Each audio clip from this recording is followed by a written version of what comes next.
دوسروں کی خیر خواہی کرنے کا انعام۔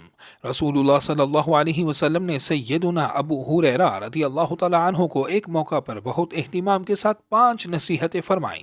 ان میں سے چوتھی نصیحت یہ تھی، وَأَحِبَّ لِلنَّاسِ مَا تُحِبُّ لِنَفْسِكَ تَكُن مُسْلِمًا، لوگوں کے لیے ویسی ہی بھلائی پسند کرو جیسی اپنے لیے پسند کرتے ہو، تم مسلمان ہو جاؤ گے۔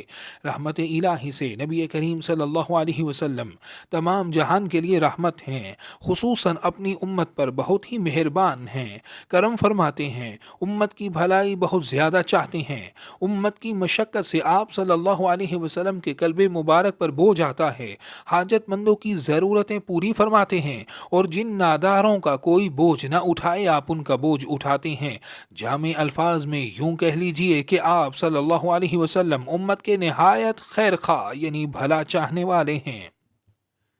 اللہ تعالیٰ جسے نوازنا چاہے اسے سرکار دو جہاں صلی اللہ علیہ وسلم کے اوصاف حمیدہ کی خیرات عطا فرما دیتا ہے، چنانچہ اسوہ حسنہ پر عمل کی برکت سے اسے کامل ایمان نصیب ہو جاتا ہے۔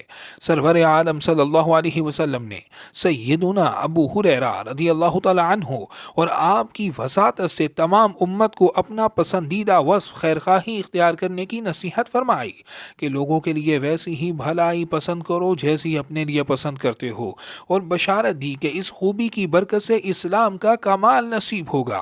مثلا کافر سے متعلق یہ بات پسند ہونی چاہیے کہ اللہ تعالیٰ اسے ایمان کی دولت سے نوازے، گناہگار کے حق میں یہ چاہت ہونی چاہیے کہ اللہ تعالیٰ اسے توبہ کی توفیق عطا فرما دے، ظالم سے متعلق یہ جد و جہد کرنی چاہیے کہ وہ ظلم سے باز آ جائے، مصیبت زدہ کے حق میں یہ خواہش ہونی چاہیے کہ اسے عافیت نصیب ہو جائے، بیمار کے لیے کوشش کرنی چاہیے کہ وہ شفا یاب ہو جائے۔ دین سے دوری کے سبب بعض اوقات انسان اپنے لیے کوئی ایسی چیز پسند کرنے لگ جاتا ہے جس کی شریعت نے اجازت نہیں دی۔ ایسا نالائق شخص یہ چیز دوسروں کے لیے ہرگز پسند نہ کرے، بلکہ اپنی چاہت کو درست کرتے ہوئے شریعت کے تابع بنائے۔ احادیث کریمہ میں دوسروں کے لیے خیر و بھلائی پسند کرنے کی ترغیب دلائی گئی ہے۔ بری چیز کی چاہت و تمنا نہ اپنے لیے ہونی چاہیے نہ دوسروں کے لیے۔